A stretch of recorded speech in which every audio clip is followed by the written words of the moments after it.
Photography is a way of recording the things our eyes see for only a moment. It's a slice of life. When I look at the photograph or any artwork that's successful, I get a sense of the person behind, in this case, the camera at the time.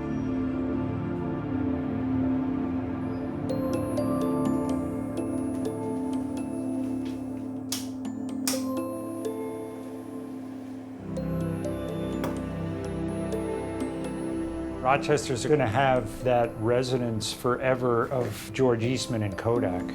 And I find that really keeps this idea of photography alive in Rochester too, because there's so many photographers. So many photographers, but that's a reality. Just because their environment affects them, and I want to see what they can take away from that environment. Show me who you are. Show me, take me on a walk. Show me what you look at.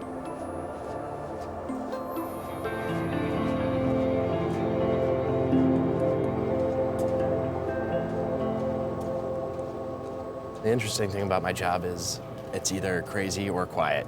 So you're either going 120 miles an hour or you're kind of waiting for things to happen. So who arrested him? The sheriffs? I guess get with Helfer to see if he'll get you lined up with the investigator or something. But yeah. At this point, it's probably not, there's not a whole lot we can do to run on. I was always interested in photography, went to Rochester Institute of Technology and RIT, which is a really good photography school. And had an internship at the Democrat and Chronicle while I was still in school. So I've been here ever since. That was in 1996. You're a peach, Jim. What's up? My role here is lead photographer. At any minute, I could be fielding a phone call about trying to get a photographer somewhere, or actually being called by somebody to say, hey, you know, we need you to go out and actually do that type of work myself. I mean, should we go knock on this guy's door and like find out where he lives today and like, I don't know. You want a door knock him? I'll do whatever you want to do.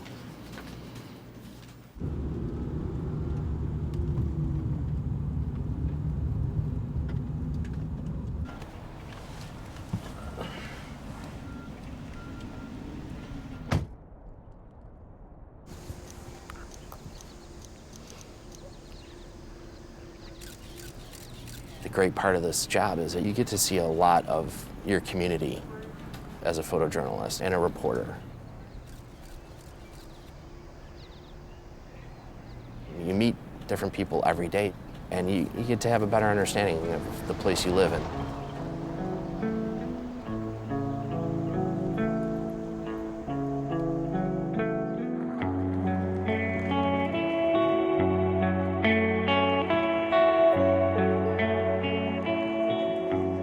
Rochester was called Smug Town for a long time because it's always kind of been on the forefront of technology. We had three major corporations here, Xerox, Bausch & Lomb, and Kodak.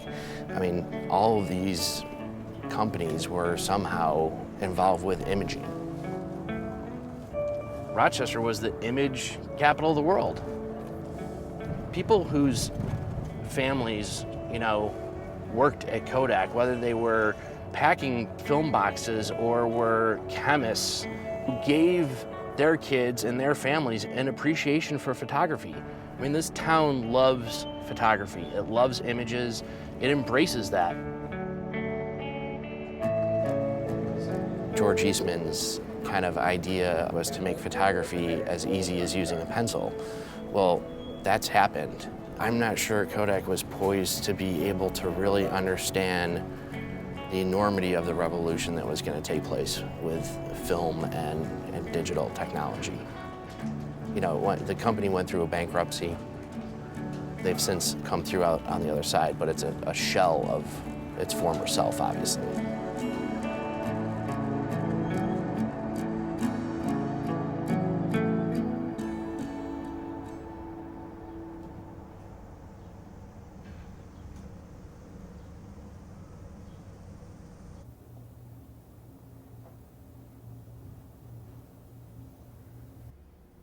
I grew up in a world where there was no social media. The written word was significantly more valuable and carried more weight than the image. But now it's almost the other way around. The image carries more weight. How do you cover Trump? The modern communication landscape is designed about the individual, and it creates almost a whole new language where the image becomes more dominant. And that is really interesting. We cannot overestimate the importance of visual imagery now. And you guys understand this better than my generation, right? It was photography that created media literacy, where you are able to not only understand, right, read the message, but also, in your particular case, to be able to create media, right? I grew up in the 60s, and I was very politically aware at a young age, now that I think about it. And as a filmmaker involved in the community, I've always had a kind of social consciousness. When you take an employer that at its heyday employed 66,000 people, many of them in this community, that just takes cash. That takes real economic viability right out of the community. Takes it right out. So when you have the kind of economic dislocation that we have had here, it just compounds the problem in a neighborhood that is already marginal. It's just like a water spigot and you turn it off. Eventually, the lack of water is going to reflect on the entire community.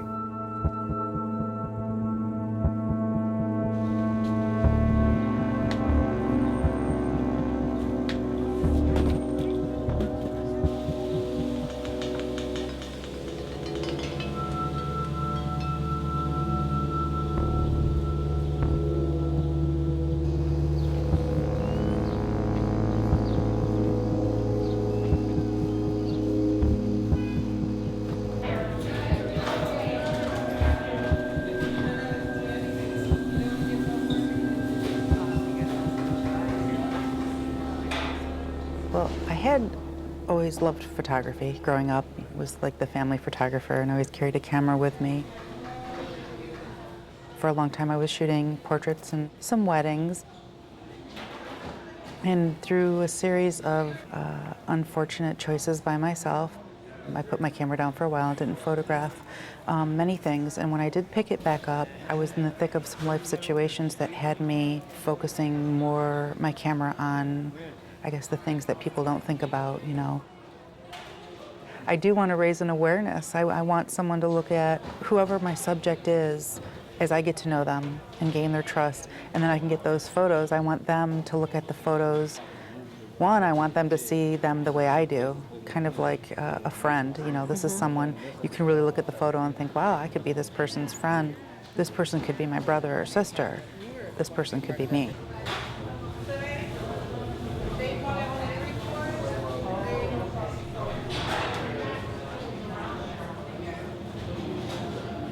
I've gone to work with my mom about 2 or 3 years now. I would say what I like the most about it is I get to be with her, because sometimes I get like really worried when I'm not around her. About the people I meet in the soup kitchens, I can tell when someone might have like a disability or if it's just a problem within their family. I always feel like I should be asking questions, but I don't want to get like personal if they don't want to answer me about questions. I like taking photographs a lot. I obviously get it from Mom because she's a lot of cameras at home. Every once in a while, I will put my photographs up on Facebook. So I just want to put it out there because I feel like I'm just too isolated if I'm just sitting there only showing my pictures to family, so I put it out in public. My dad is in the military, that's why I wear the jacket. I'm happy and sad that he's in the military because, you know, sometimes he has to go away for a long time. But he sent a lot of photos to me. It's hard knowing that you have a dad who's still alive, but you can't see him for like a whole year, half a year.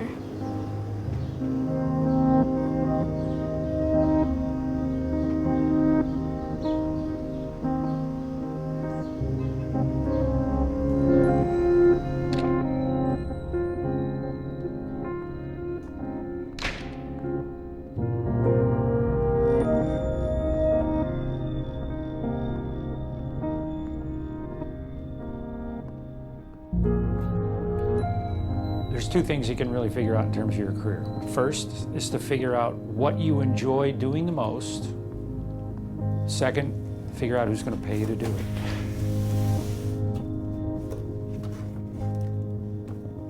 it. And I am program chair of fine art photography at Rochester Institute of Technology. You know, we have this little program dedicated to the idea of creativity and giving form to ideas. My attitude has long been, you know, ritual, how you spend all your life.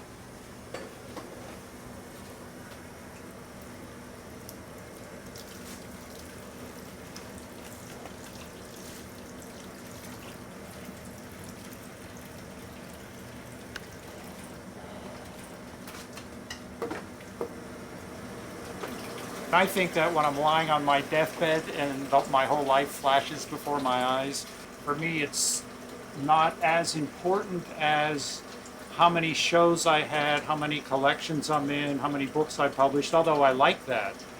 But all of my time is spent in this ritual of making it, and I love doing that.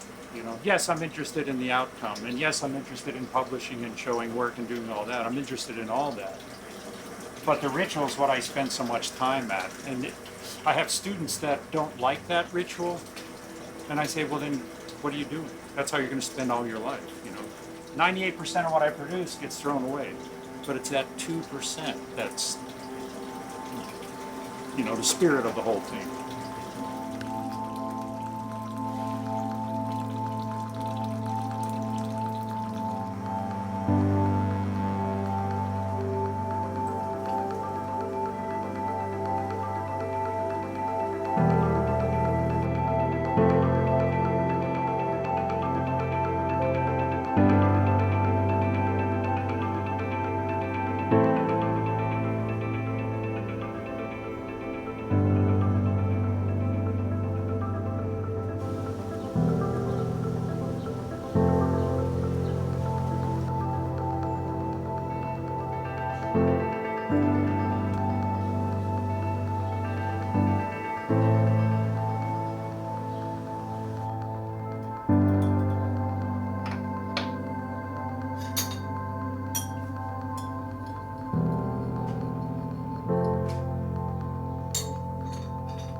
This was my father's.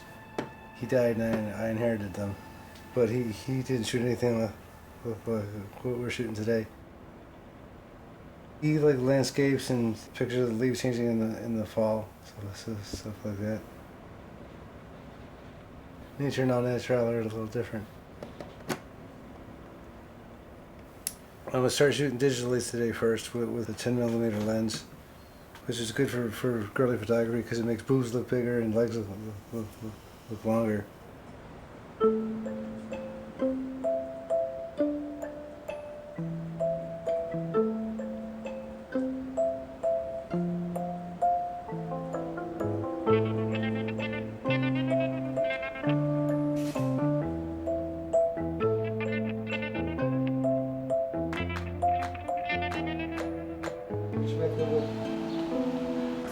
Take it out and suck it in, as we say.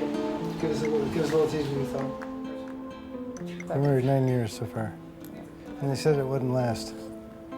We got married in a waterfall. It was beautiful. And it was beautiful. I said to myself I was always going to be an artist. I was never going to get married. I was never going to have cats. I've been married for 10 years and I have 2 cats. Yes. Yeah. I mean, we live on nothing, the two of us. And I think a lot of artists can afford to live here to be able to pursue their hundreds of dollars of money that can be made in the business. I like it. One more. The vintage magazines, the Marilyn Monroe's, the Jay Mansfield's, yeah, I always return to that. Not just as a teenager or a young man, but just artistically, they spoke to me sexually too, naturally, but they spoke to me artistically. My parents encouraged me creatively, but they didn't encourage it as a career or as a life choice.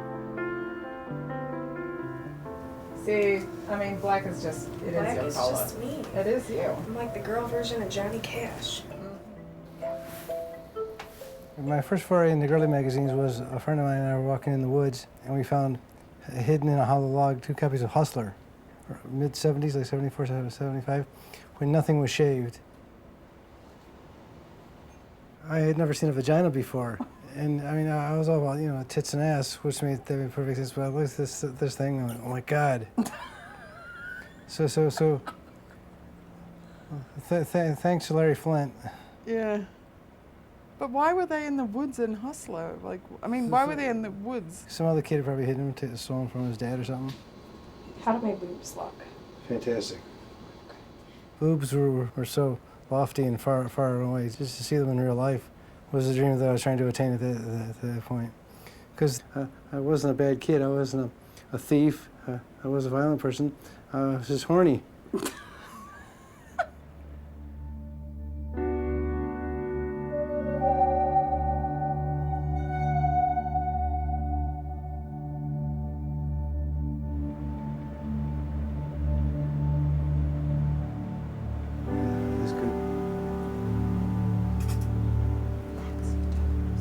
Flex your toes.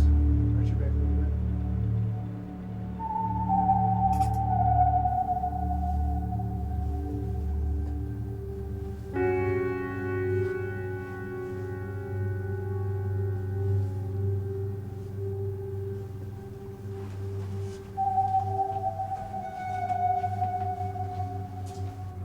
Kodak hired me on the basis of my portraiture. They needed a portrait man. This is one of my favorite pictures of Walt Disney. They sent me all over the world. I'm probably the most traveled photographer they had. Well, I don't want to sound like I'm bragging, but there were 22 photographers in my group, and they liked me better than most people because I had a lot of ideas. All these were coloramas. Like that. The colorama was 18 feet high, 60 feet long. That was huge, huge. We showed in Grand Central Station in New York City, and we changed the colorama every 3 weeks for 40 years. Let's see, I did 58 coloramas during my career, and that was the most coloramas that anybody took. It was a wonderful company to work for.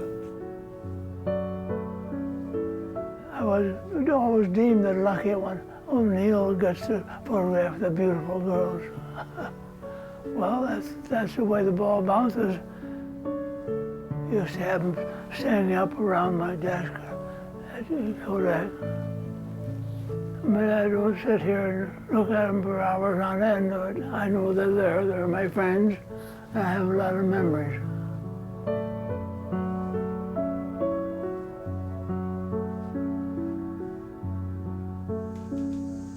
Photography is unique to each person who is taking the picture, because you're never entirely out of the picture, because it is what you're seeing. All your life experiences that you have are going to influence what you see. That's why it's really important, I think, to have photographers of all different kinds putting images out there. Photography has traditionally been white and male, and I think it's important for those other life experiences to put their images out there, and then you have a better mix, I think. Although I continue to take pictures, I started teaching in it and love doing that. It's sort of taken over.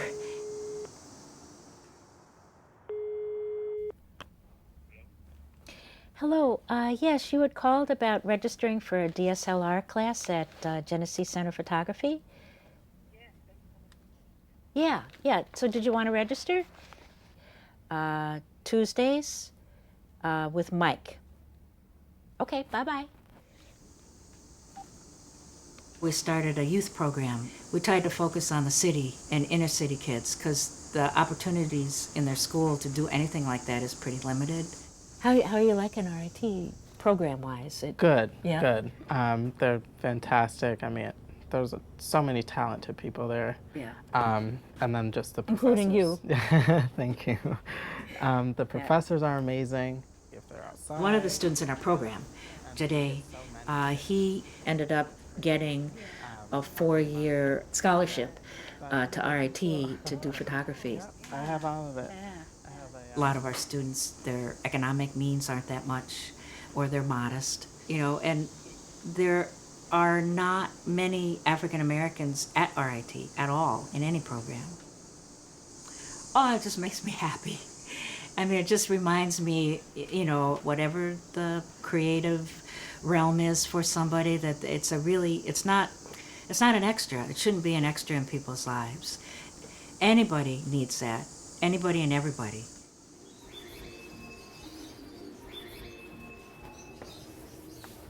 Come here, yo. Come here. You want to sit for me? When I want to take a photograph, I typically, when I see something I like, I look at it first. And then I basically make a picture in my head before I make a picture with the camera. No, it's okay. Just to make sure that, the composition's right. If the photograph would be, a decent photograph to share. You're not interested? You're not interested? Sharing photographs is the only way people know you took them. So if you don't share them, people don't know if you took them. Going to RIT, study photography, I didn't realize how that's a huge part of the photography community here. I was very nervous because I'm like, I don't really know what I'm doing completely right now. So I just started and I just got better and better, and I'm still getting better, I'm still learning. I want to be a photographer for like commercial things, fashion things, have my own business is my main goal. I do want to venture out just because I think more experiences, the better. Okay, now serious. But I always will know Rochester's home. Perfect. Okay, all set.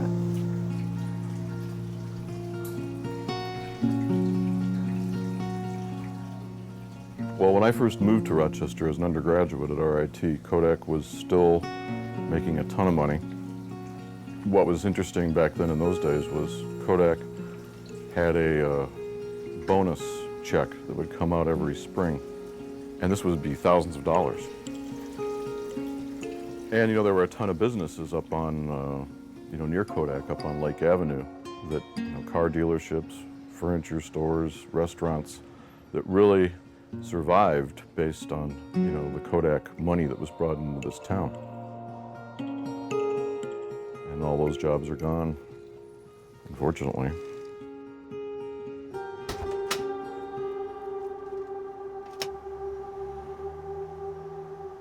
I've worked here at the Genesee Center for the Arts probably about 15 years in various capacities. We receive a number of donations from people, especially people who are maybe older. So we get a lot of donations of cameras and all the accessories that you can think of. So every once in a while I do find a needle in the haystack.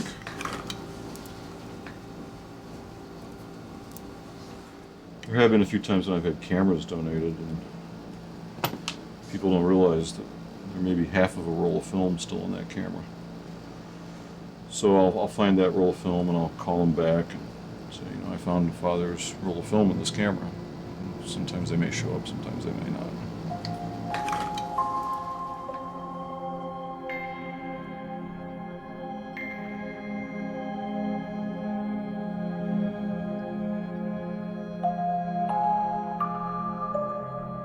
We make so many images now. Everyone makes so many images now with your camera phone. There's billions of images made every year, but how many of those images will be remembered? How many of those images will be kept? How many of those images will become part of a family history?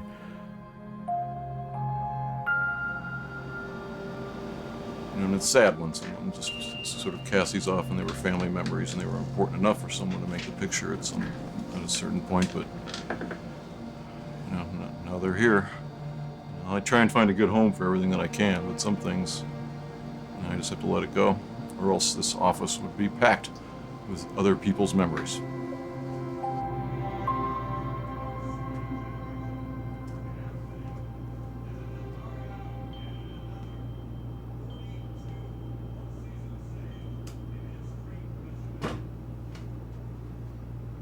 A lot of people here were working class, very proud people.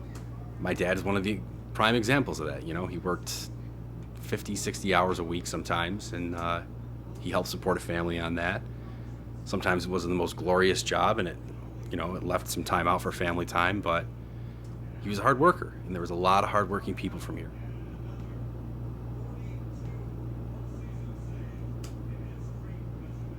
I've been friends with all the guys in Joywave since high school. When I first got a guitar, that's what I knew I wanted to do forever, was be in a band. Somehow, all the cards lined up right and it came true. It really is like a 1 in a million shot.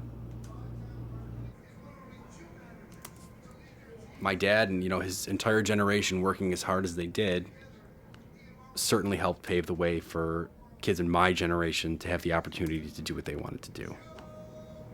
He provided for us, and I'm not the only person that can say that from Rochester. I know a lot of people can say that too, because a lot of other people are trying new things here, and opening up their own businesses, and going to college and studying what they want to study, and not just getting a job because it's a job. They're doing that because they have a place to fall back onto, and that's Rochester.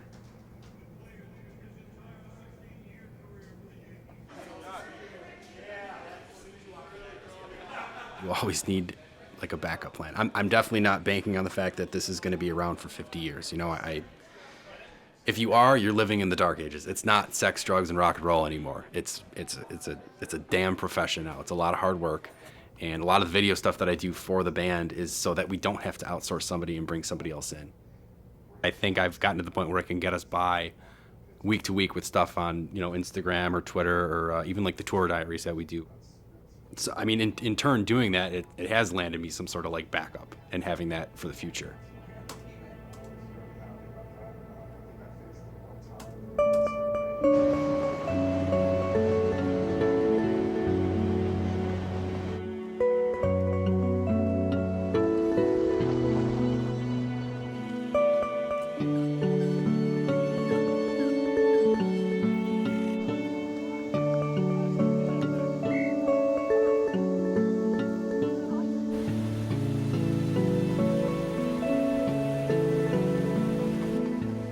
Rochester is a tiny city. It's not New York, it's not LA, it's not Chicago.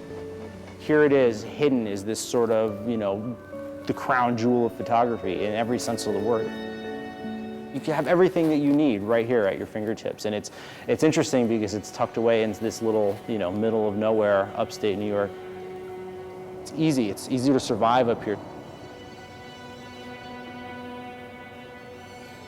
It is a great place to work, especially if you're a person who loves photography or the moving image or anything that has to do with image making and light and the history of that. This is the place to go.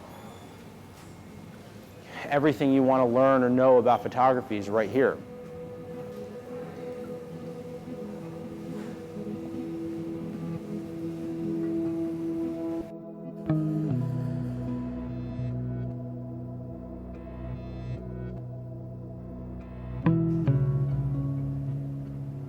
vault is usually out of bounds for the public.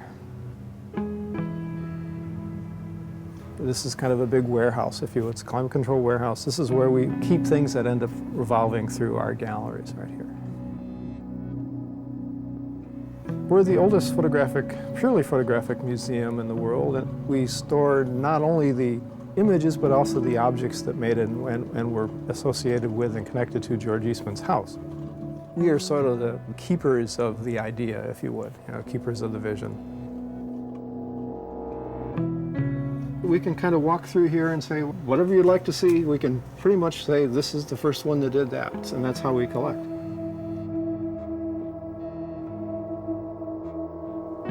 So a good deal of our Kodak collection is in these blue cabinets, and this one happens to have all of our original Kodaks in. So we have, this happens to be original Kodak number 481. This was the 1888 camera that sold for $25. Came loaded with film, enough for 100 exposures.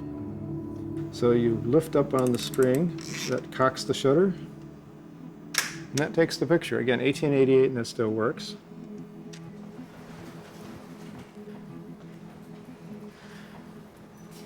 We come down here, we have, it is 1900 Brownie. This is actually from the first month's production, so this would date from probably February of 1900. And still works. It really was an idea that George Eastman came up with. They wanted to come up with a camera they could sell to children for $1. Anybody who wants to try photography probably can. And this is really the beginning of mass market snapshot photography. Or as I'd like to look at it, the Brownie comes out in 1900. Mr. Eastman's mansion was built in 1903. Where do you think the money came from?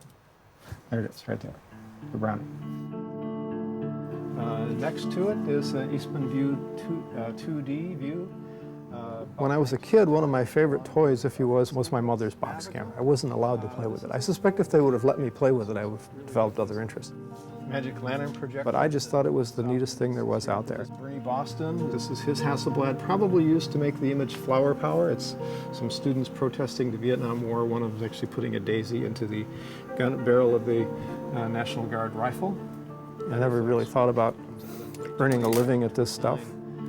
Boy, this is a really great sound. It's what cameras should sound like, and there's nothing better than the sound of a Nikon F-shutter. Clunk. Still works, obviously.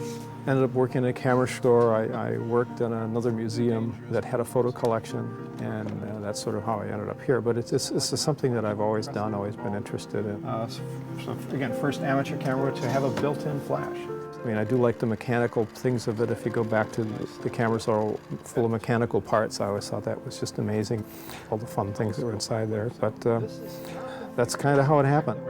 They made about 28 of these. D2 would have been used on Gone with the Wind and The Wizard of Oz. Was also used on Star Wars.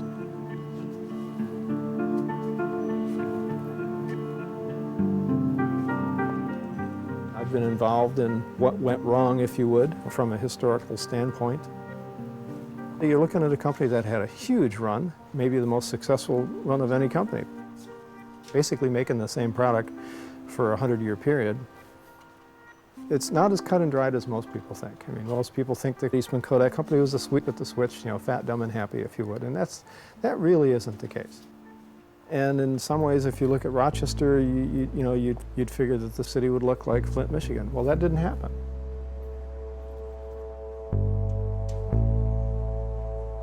Rochester, New York in 1964 was the Silicon Valley of its era. This was a high-tech hub. Eastman Kodak, Xerox, just a whole range of companies.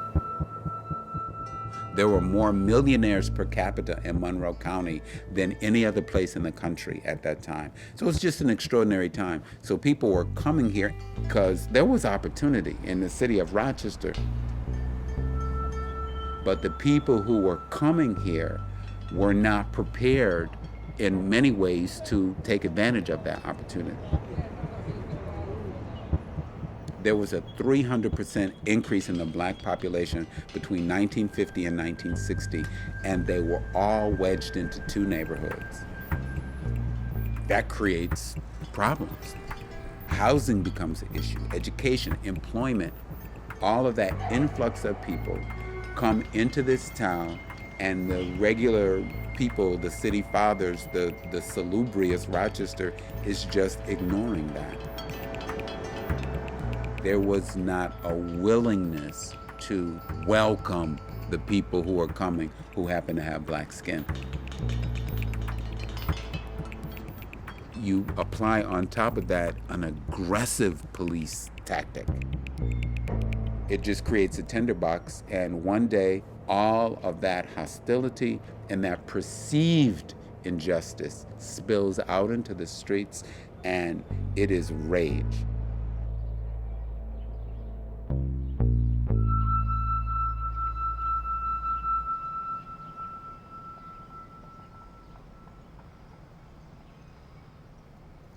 We are at the corner of Nassau and Ormond Street at the epicenter of the so-called riots of 1964. There was a street dance. There was a young man named Randy Manigault, got intoxicated. The police came to take Randy Manigault out of the dance. And some of his friends think that perhaps they're being a little bit rough, a little brutal with him. It popped, and mayhem breaks loose. All up and down Joseph Avenue over there, shops are destroyed, furniture is looted, bread, meat stolen, cars overturned, just incredible.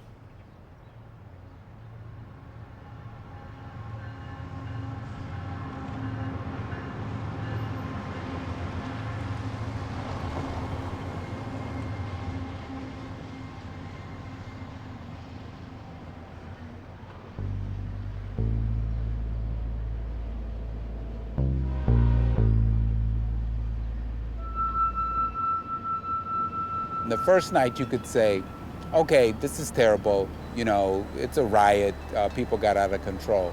But the second night, it happens again, except this time it happens across town. Then you realize we're dealing with something else. Now, this is a rebellion.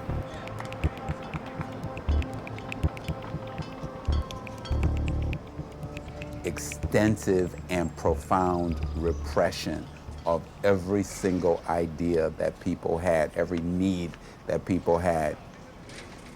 No relief from the circumstances. And one day, boom, it just exploded. Things were so bad that Governor Nelson Rockefeller called in the National Guard. It was the first time in the history of the country that the National Guard was called out to quell a disturbance above the Mason-Dixon line. The neighborhood has gone from a residential area where homes and schools and businesses are to being a wanton, open-air kind of drug abuse center. That's kind of the result of it. What happened in July '64 in Rochester has already happened again. It hasn't happened in Rochester, but it happened in Ferguson, Missouri at the killing of Michael Brown. The same thing happened. There was a trigger mechanism, and then several days. And I hope that it really never happens anyplace again, because the consequences of it happening now are greater. Oh my gosh. Long time no see. Yes, How are you? Okay. Yeah, it's been well over a year. I haven't been around. Yes, it is. Oh, well, you're looking good. You too.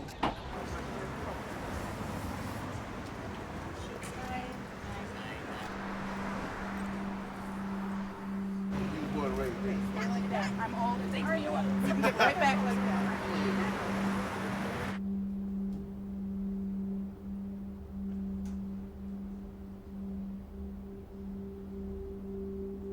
These are some photos that I had taken back in 2012. This is Eddie Odell. Sadly, he's passed away. Bruce has passed away too. And Reggie's gone too.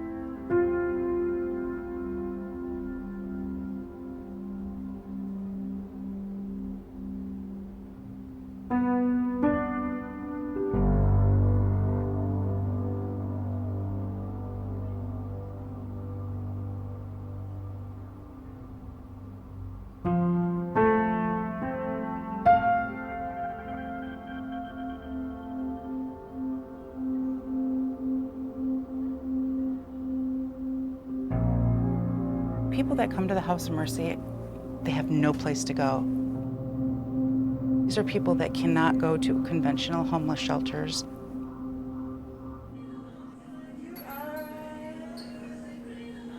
There is always that element too, though, of when you're going into someone's home that, you know, making sure that my motives are pure. You know, I always have to question, it's not gratuitous. I'm not using them to get to some higher level with my photography.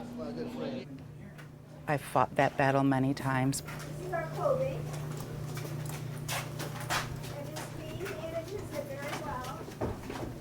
Hi. Arlene stayed overnight here. How long ago was that? 3 years ago? It was 2012. I think I spent about close to 3 months sleeping here, and then it ended up being like 8 months. So you have a lot of character in your face. You have a story. Probably got like 7,000 photos or more of my time here. 90% of them I haven't shown anybody. Yeah, it's hard sometimes to go back to those photos too because I was in such a way myself. I've probably seen you around. When you're in a homeless shelter or a soup kitchen, you really can be, there's no judging, you know. So I came in, I was going through a domestic violence situation. I had a few months where this person was going to be away trying to get recovery, and my time that I spent here, I was really looking for something myself. I'm going to come over here, and then if you could just look at me this way. Yeah, just like that. I was going to school to get my addictions degree.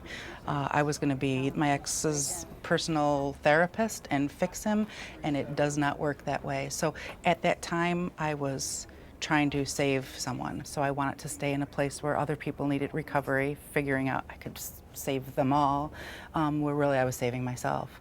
I didn't realize how damaged I was. Attention Medicare beneficiaries, if you are struggling to afford the medical costs, You know, so many people that come here have addiction issues.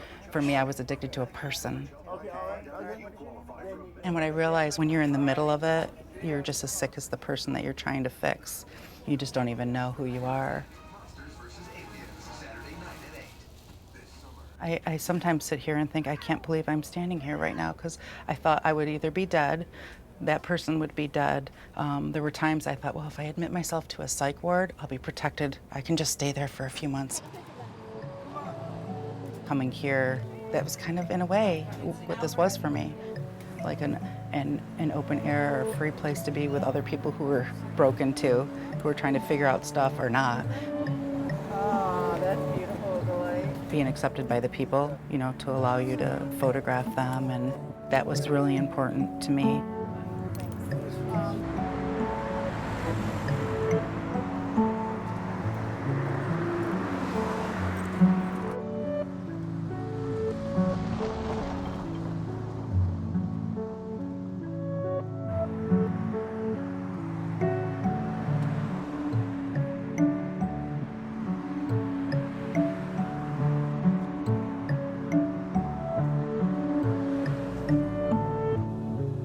Rochester has become a much more, from an employer point of view, a much more diverse area, but it's less comfortable. I think it's changed for the better. People might disagree with me on that, but you know, we used to have a couple of really big employers, and employment was steady, comfortable, reliable. And so, in that sense, those days are gone. Now, you could argue that digital photography did that, but I think it's way more than digital photography, globalization, and there's a lot of issues you can talk about. But I think what it's done is taken all this expertise that we had and sort of unleashed it to do other stuff, to work in other venues, start small companies, work for universities. mean, there's only a few places in the world you can find people with this level of experience, even to this day.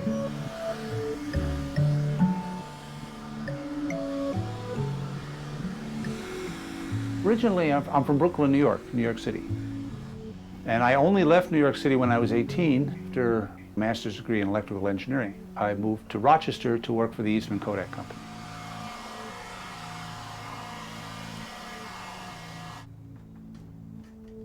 Ever since I was a kid, I liked tinkering with electronics. One of the great things about living in Brooklyn, people would put their old TV sets or radios out on the curb, and I would go along and pick them up and drag them back to my house and take them apart, you know, to do my projects. Then I came to Kodak, and I think I was around like people. I think I was probably the most tinkerer of them because I love building things. I almost sort of expressed myself and my ideas through what I built. Nobody told me to go build a camera, but I thought it would be really cool if I could build a device that would capture an image and then I could look at it somehow. And this is where the tinkerer comes out in me. I went around and I scrounged all these parts. If I was going to build a camera, I needed a lens. So I wandered downstairs and I stole an XL movie camera in the used parts bin. I took it out, right? So I cobbled this thing together. I called it an all-electronic still camera. I didn't call it a digital camera. And we built the entire thing there. It took us about a year to do all this work. And hardly anybody knew what we were doing. We weren't trying to be secret or anything. It just, there was nothing to show. It was just circuits. We decided we'd try to take a picture. I remember standing there looking at the monitor, which was up on a shelf, and I'm saying, wow, this is fantastic. So much is working. This is really fantastic.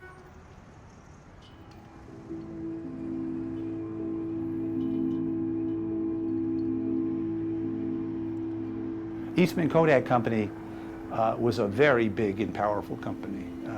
One of the biggest companies in the Dow. 100-year history, very proud company, smart people, really the place to work, you know. So I started showing this to different managers. There was a conference room that was not far from my laboratory. It was a small conference room, no windows in it, long table down the middle. And what we used to do is we'd take that playback unit that I had built. I would come into the room carrying my camera.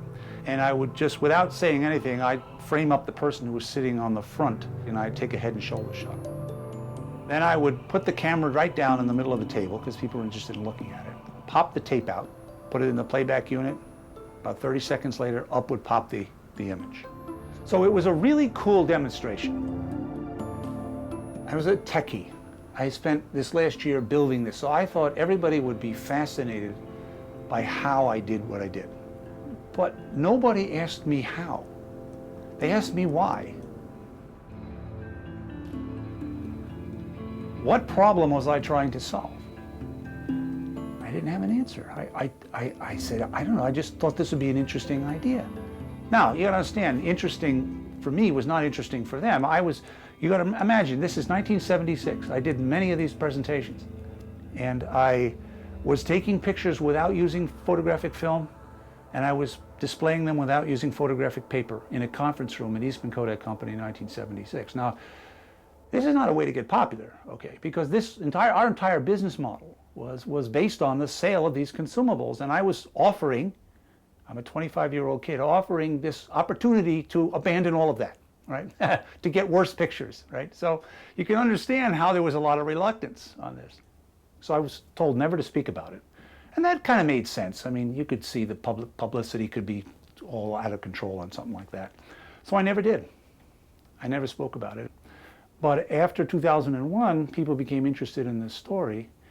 And since then, you know, I've had a number of experiences and been recognized in many places around the world for this. And it's very gratifying.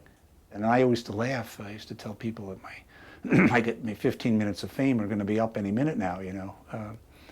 And that was about 15 years ago. I mean, you know.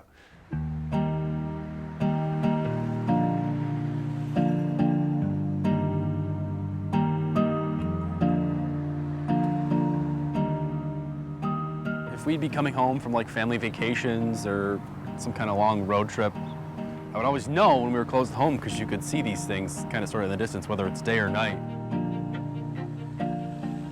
We didn't quite know what it was when we were kids, but the smokestacks were just always there. I don't know if it was you or Mom when I was little, but anytime I would ever ask my parents about what those were, somebody would tell me that they were the cloud makers. They would definitely be making clouds. Kodak actually watched over the neighborhood. Wages were competitive. Overtime was there if you wanted it. This was a very, very good place to work. Yeah, so we made film there, and it was 24/7 operation, so that means you're going to miss some time with your family, and you're going to miss holidays, you're going to miss birthdays. The money was good, and the atmosphere was good. We had golfing, bowling, going out to the local tavern. A lot of good friends that I still have today. We still keep in touch. When they go through difficulties like a divorce or a death, you go through it with them because you're there with them just about 24/7. So you're like a little family. And when they suffer, you suffer.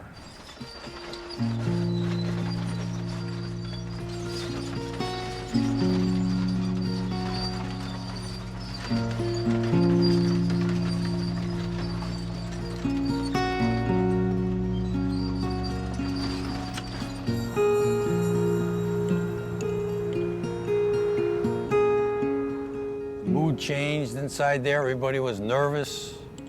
Everyone was looking over their shoulder all the time. The writing was on the wall. It was downsizing little by little each year. And everyone was very concerned about their job and their position.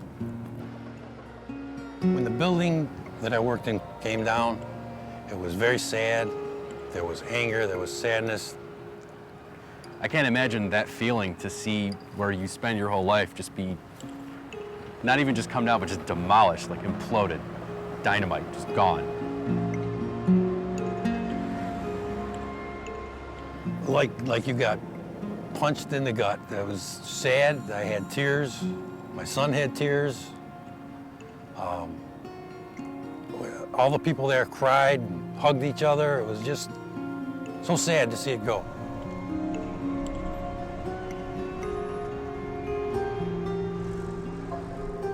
In relation to the company, what I think of now is, I believe it mismanagement, inability to see the future the correct way. We all knew digital was coming, and we all saw the downsizing and the lack of product changes and all the different things that were going on, but we still feel that management would have handled it better. Things could be different today.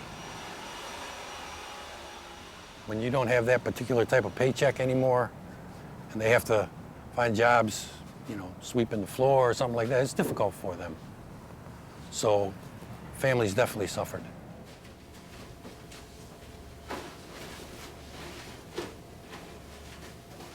What we're witnessing right now is the twilight of the industrial film industry, but we're not seeing the end of photography.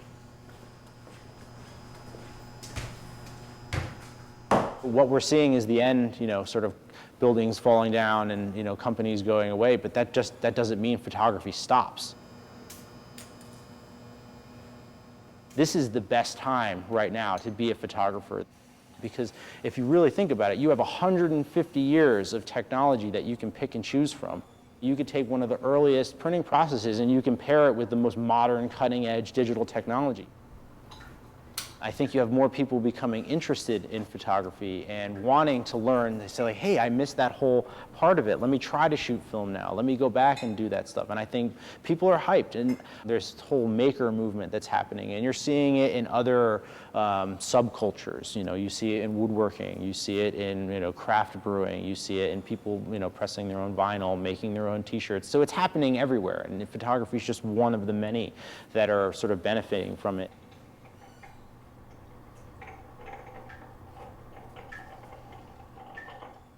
When photography started, it was very open source like this. A guy over here saying, look, I made this and mixed this together and got this result. And he'd write the journal and someone would read it and try it and say, well, you add a couple extra drops of that and this happened. And it just sort of, it built, you know, almost like the internet, how it sort of spread and all these little things sort of pop up. That's what happened with photography.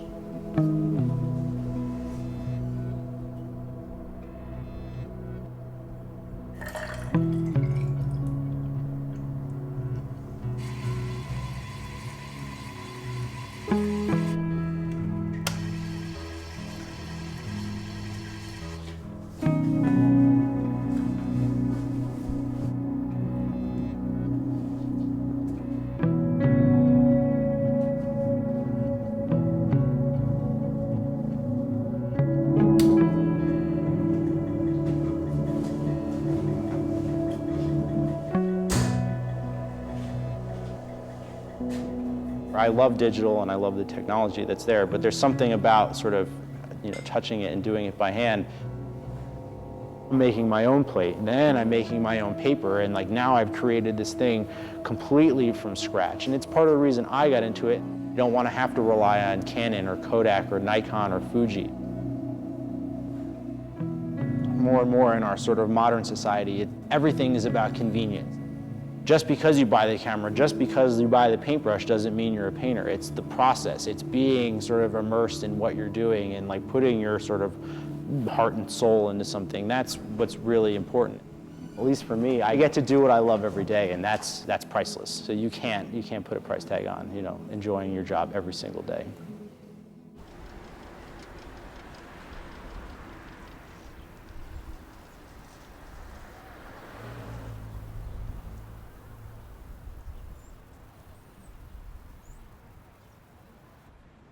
There's almost kind of this rebuilding of Rochester taking place. If you look around, there's development happening in some of these larger office buildings that were occupied by Bausch and Lomb. You know, they're putting in residential and other commercial space for people to work in.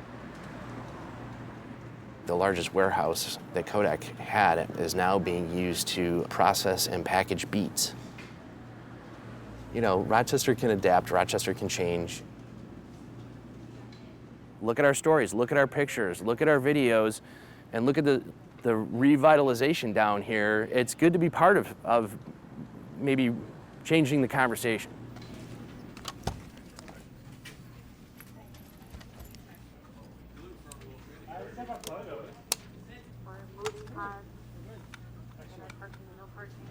If somebody told me today I was gonna go back to shooting film, I'd throw my cameras in the lake and become a plumber. Look, I'm a news photographer. I'm not an art photographer. My critical eye is in the content of the image. I don't care if you took the picture on an iPhone or if you took the picture on a pinhole camera.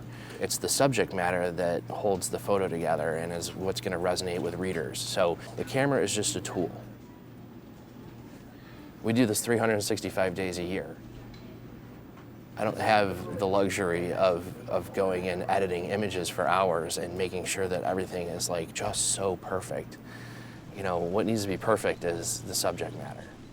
Does what's taking place there resonate with somebody enough to evoke an emotion? I spent summers taking students out to the Southwest. And at one point we met an old Navajo man, 80 years old. I asked him about artistic expression, and he said there's an old Navajo belief that artwork is not like something you make, like a painting or a sculpture or a photograph. He said artwork is how you live your whole life.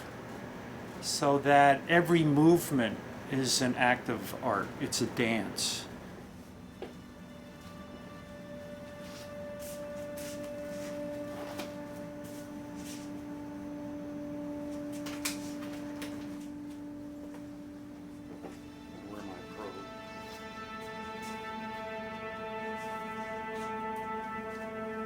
When I first started learning this process, my wife was diagnosed with cancer.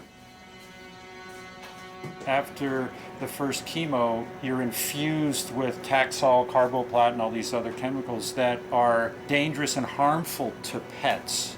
And we weren't supposed to touch, we weren't supposed to kiss because, all that. And to me, that's amazing. And if you think about it, the chemistry that's used in there is controlled to enough so that it kills fast reproducing cells.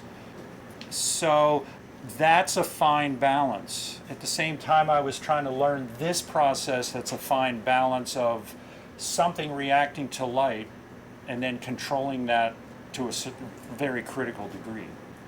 So the metaphor between what she was going through and what I was going through, obviously they're hugely different. This is nothing compared to what her body was going through, but this became for me a real therapy.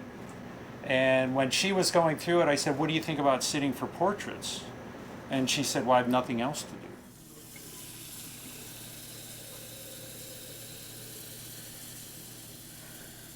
Hey, Michelle, you having tea or coffee? Yeah, I think I feel like tea this morning. Sure. I got kind of coffeeed out yesterday. I wouldn't necessarily say it was fun, but it gave us something to focus on. So we kind of made a project out of something that was kind of scary and horrible. So it was cathartic in terms of looking at how the images changed over time, from as Willie got more experience with the process and as I got healthier and started gaining weight and my hair started coming in and things like that. So it gave, I think at the end, it just gave us a lot of hope that I was going to be okay. I mean, I photograph all the time.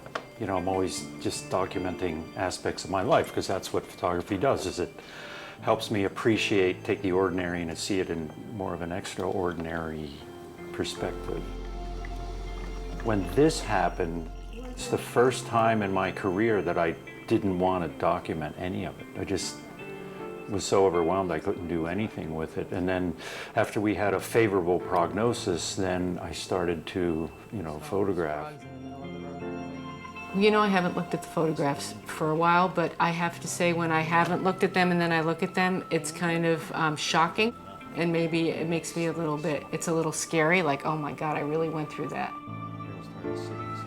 That expression, if you're given lemons, make lemonade. So we took this horrible experience and created something beautiful.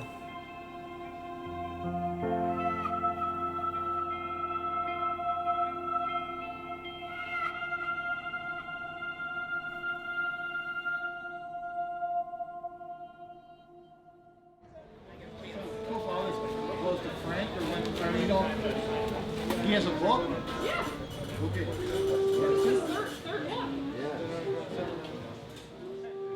I think I've always been a writer, just being a songwriter first. I went and started writing short stories, and I enjoyed the creative aspect of it. I tried writing the book and did.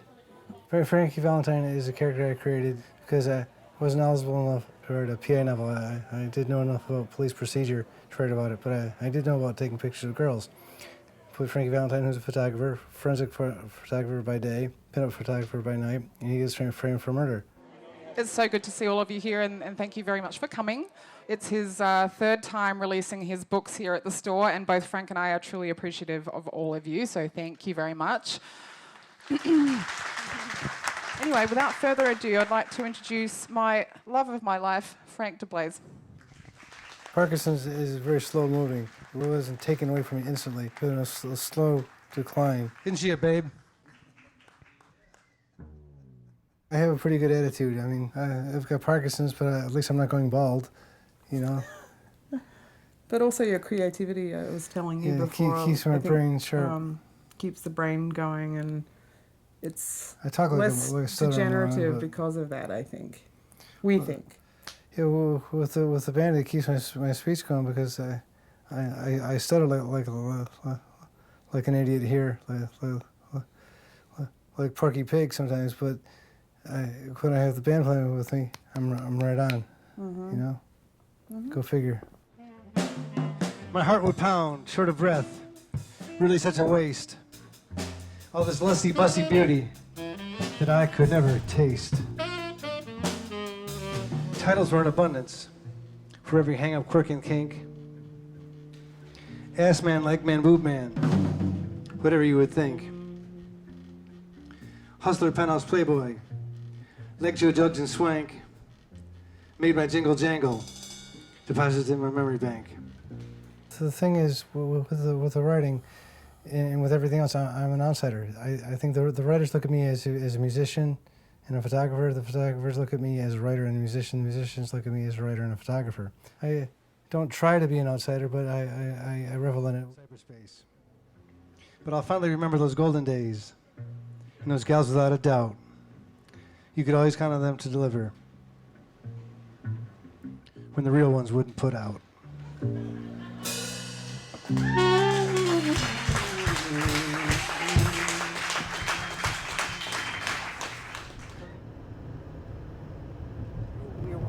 What patient are you watching again? Oh, this young fellow who's beat his mom and his stepdad with a frying pan. What? Yeah, he wasn't too happy. We were best friends in high school. We just followed photography, and we lived in the darkroom in high school. And I was a coward and forgot. And You didn't kiss me. I couldn't tell her how I felt, but she liked me. But we went our separate ways. We've had our families, and we've had divorces, and we've had 2 losses. marriages each. Yeah. 3 kids each. 3 kids each. After my second divorce, I'd connected with a person on Facebook. He posted up that Arlene was going to have a show of her work. I thought, oh my God, this is my chance. I'm going to go after it. I'm not going to let this slip again. And I went with every intention of winning her heart and marrying her, and I did it. Really weird when you see someone and then you do not see them again for 30 years, 25 years. It's like time travel. Like, there's our 16, 17, 18-year-old self. Now here's our almost 50 self. So we are getting that second chance, I guess. It's kind of harder at almost 50. Yeah. We ended up moving in together really soon after that. I was unpacking a box of some of my things. I didn't have a whole lot with me, but honestly, the only thing I have from my past was a manila folder that Arlene and I had written all the names of our favorite bands on, and she had written the Arlene Hodge Band on it, her maiden name. 16 years old. I still had that after 32 years. It's the only thing that I have from the past, and I kept it, and I don't know why.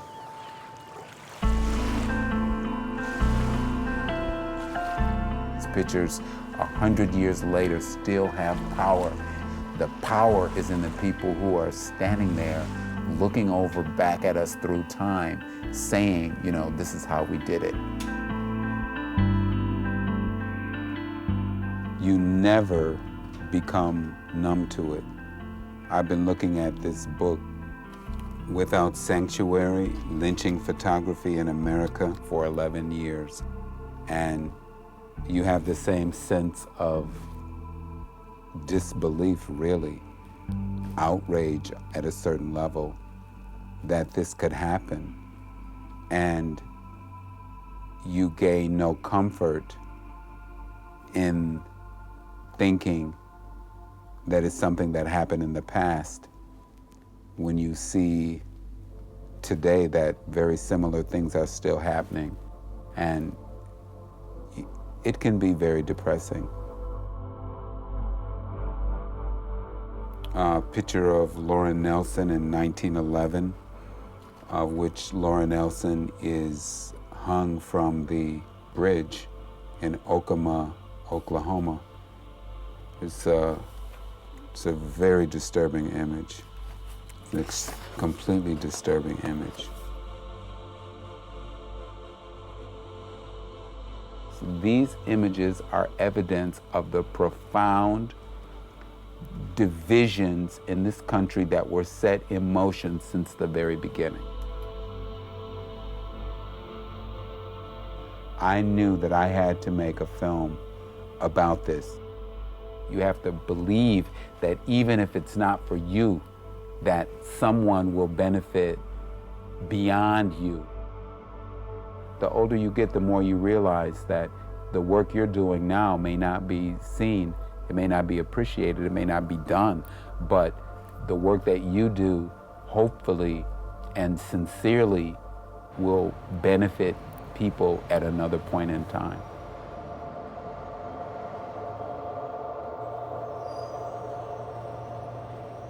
We do this thing called the RIT Big Shot. We're doing that idea at the Kodak Tower. We're going to take flashlights and strobes and just light the whole front of the building. And so because this is Kodak, we're going to, rather than just having one camera set up, we're going to have 8 cameras set up. I'm going to bring my collodion down. Someone's going to do a dry plate. Someone's going to use digital camera. So these things all kind of create this idea of community. And we do these things and we get hundreds, if not thousands of people.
We both pursued photography in high school. I wanted to be a freelance photographer. It was a dream.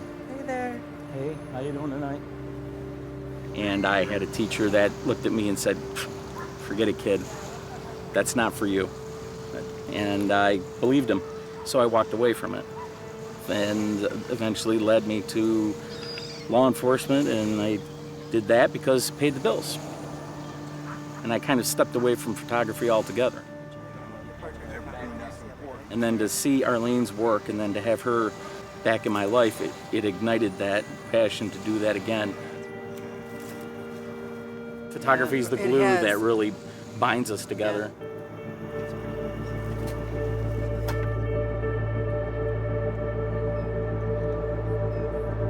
We have a job for you. Yay. Okay, everybody get in places. Hold still. We're ready to start.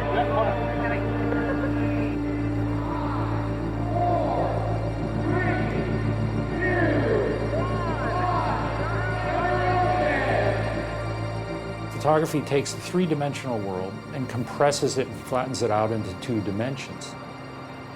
And that image is a document of that moment preserved in time forever. As it becomes sort of a portal, obviously back into what's shown in the picture, but also shows how the photographer felt at the moment that he or she made that image. It's a slice of life.